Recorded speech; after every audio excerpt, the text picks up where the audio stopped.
Affecting a lot of the rural parts of Vermont. Fortunately, it doesn't affect the urban parts of Vermont. And a lot of Vermonters are unaware of this problem because it is tied specifically to rural areas. And basically what happens is that if there is a call that's put long distance that's coming in, a lot of Vermonters are losing those calls. They drop calls. They'll answer their phone, like on their cell phone. They won't be able to hear anybody, or the call will start and suddenly it will be dropped. That doesn't happen by accident. What's going on is that when that call is made, it has to go through different routes to get to the person to whom it's directed. And the carrier has contracts, the main carrier has contracts with companies that promise to deliver this call to the intended recipient of the call. But there's an immense amount of cost savings that are attempted to be achieved by some of these contracting companies so that they can make more money, even if it's at the expense of call completion. And that's a ripoff. People are entitled to have those calls go through. And under current law, the Federal Communications Commission has very little ability to monitor these calls, what's being dropped and what isn't. There's not very much information. So I'm involved in two things. One, a resolution with David Latta, a Republican from Ohio, to call on the FCC to take what steps are necessary to get call completion data. But second, this legislation that is going to impose accountability on these companies who have taken on the responsibility and are getting paid to complete the calls to do it. And the reason they're not completing the calls is they will contract with some company that just isn't going to get the job done. And right now, with no data, we can't follow up and hold them accountable.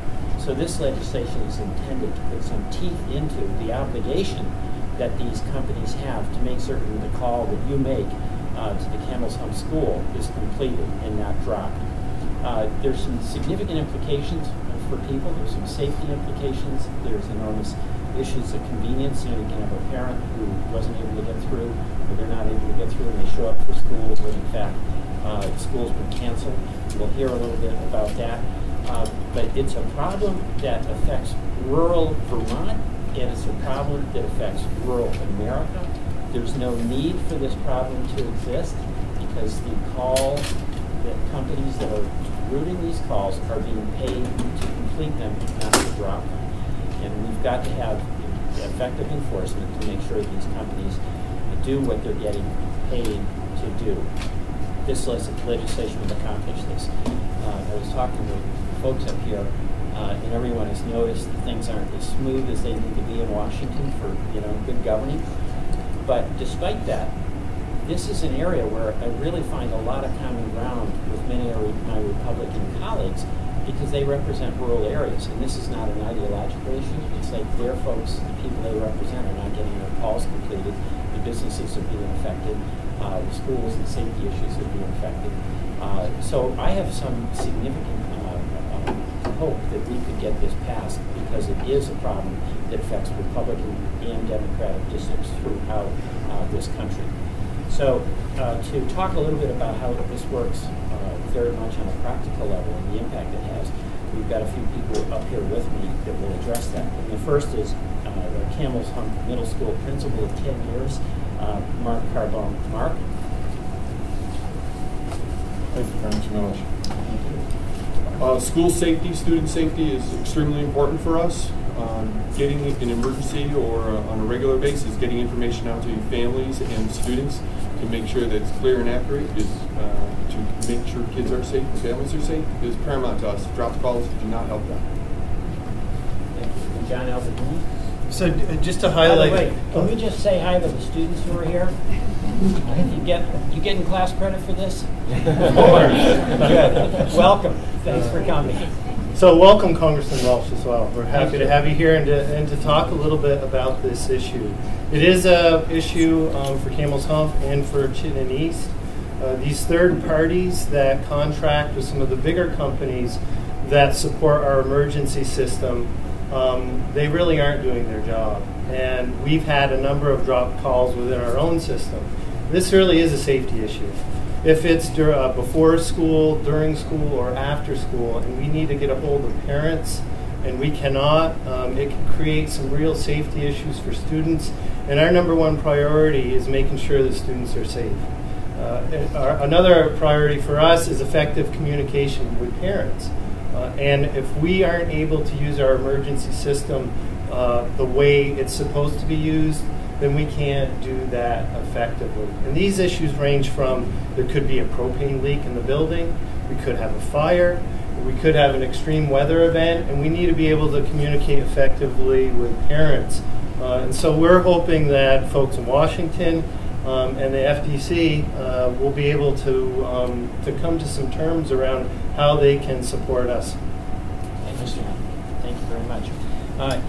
And now we have from Waitsfield and Champlain Valley Telecom, Kurt Groening. You know, we have a lot of small telecom companies, and they do their job, but they have to they depend on the call complete their contracts with these companies that are going to complete the calls, who are not doing the job.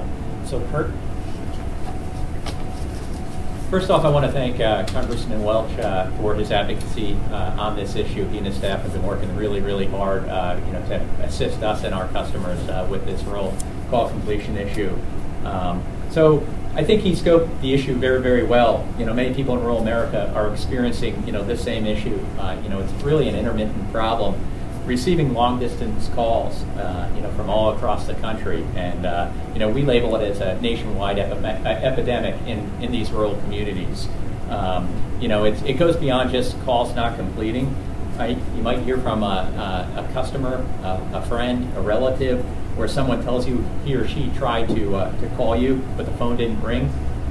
They think they heard the ringing on their end, but the phone never rings on to the recipient. A call may come through and the call quality is poor. That's another call termination issue that we see.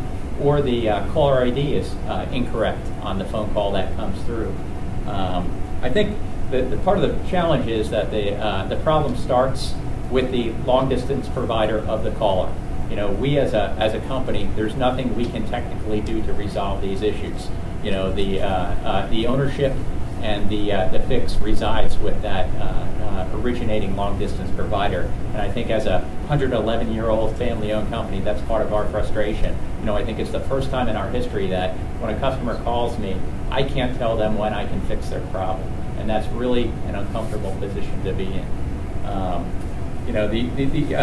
The other piece, I think it goes beyond just a public safety issue, right? It's affecting commerce, and it's also affecting public safety and certainly the relationship we have with our customers. So anything we can do to work with Congressman Welch's office, the FCC, to resolve this issue once and for all is fantastic. We're here to help. Great, thank you. And our businesses are affected. I mean, one of the great businesses we have in Vermont that brings people to Vermont, Basin Harbor, is going to speak about this. We've got Brian Goodyear from Basin Harbor. Brian. Good morning. Kirk, I guess that's what happens when you have a 130-year-old business calling a 111-year-old business complaining about something, and we still can't get it to work. Our issues were really economic-driven. We were at a point where we had working with Champlain Valley Telecom to provide our toll-free service to the resort for our reservation and sales efforts. We had been very happy with the service they've been providing, and then all of a sudden we started to receive complaints. We had people that weren't able to get a call to us, and at its height, we were actually losing 30% of our calls due specifically to this particular problem. And like Kirk said, it was like chasing a ghost. There was really no way to be able to find where the issue was. So what the end result was that we had to change our carrier who was providing our toll-free service. So we ended up losing the business that people that were not able to reach out to us. We ended up contracting with a company that was not only not local, but also was actually at a higher price. So Basin Harbor is totally supportive of this, and the most important piece is bringing some of these other companies out of the shadows to at least to be able to show some accountability and know who it is that's actually causing the issues right now. So thank you. Thank you. Any questions? Are these providers not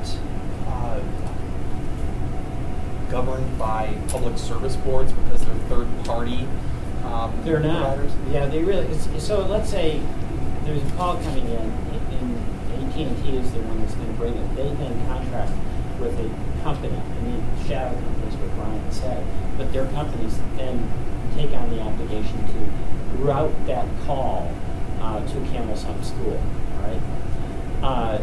That company looks for the cheapest way to do it, and they cut corners. They get a contract price to do this, and then if they have to go through a route that's going to cost them a little more money than they want to pay, that isn't as reliable, that will make that call actually be completed, they'll take the shortcut at the expense of the customer, and the call will be dropped. So the real ripoff here is that they're getting paid to do a job and they're not doing it. They're finding ways to take shortcuts where they can increase it. And since there's no data collected on it, it's really hard to point your finger and say, this is how bad it is. Because if you get just think about it, you get a lot of us have received calls that have been dropped, and it's no big deal, and you might get a call back in 5 minutes.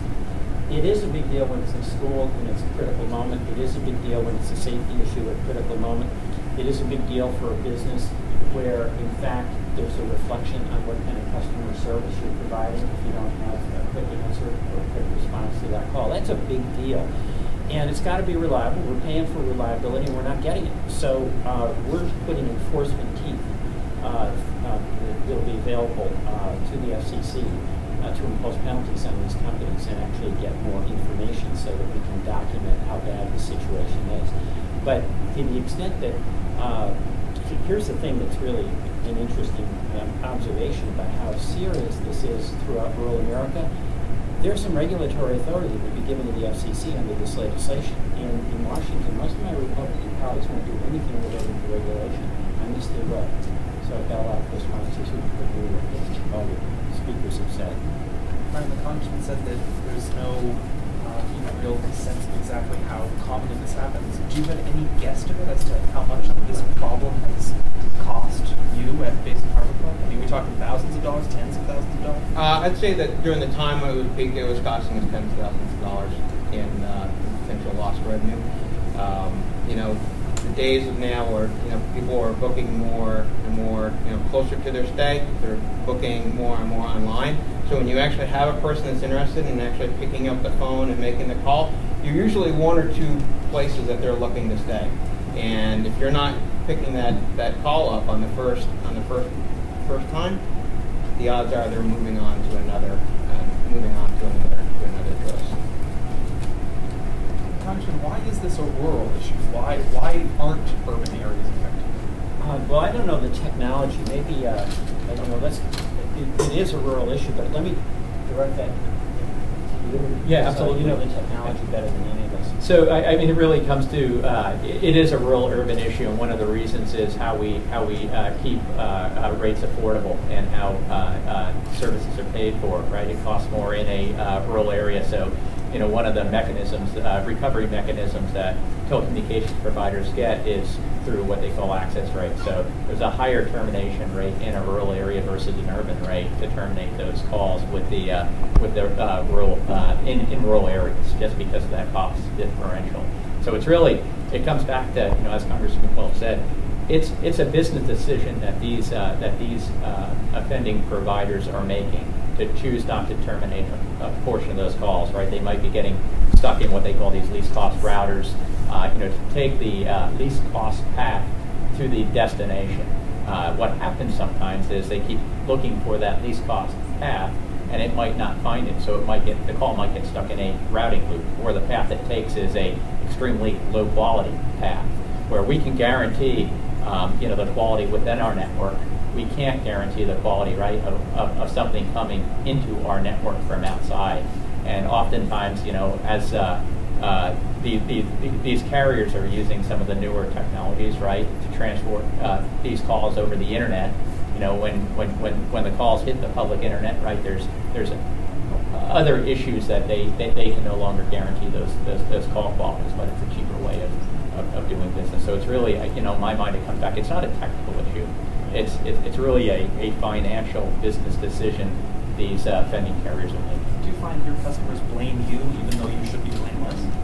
The challenge is absolutely, and I can sense their frustration, right? If you're getting poor quality calls, and or if calls aren't getting to you as a business, and it's affecting your bottom line, absolutely. So it does affect our relationship with our customers, and there's nothing more frustrating for me where I can't technically solve it. Basin Harbor, Camels Hump here, they're all served with the latest fiber optic, state-of-the-art switching systems. There's nothing in the network that is even remotely causing or leading to this problem, right? So it's not something. The only thing I can do is, possibly trap the calls, identify the carrier, and go after them, and then it becomes what we kind of joke around about, a whack-a-mole game, because Brian and I would reach out, to the carrier. The carrier would make a route change, and then it's good for 3 or 4 months, but you never know when or where it's going to pop up again. And that's what we saw for what? Couple of years at least. Long time. Yeah, so least cost, least reliable. That's the deal.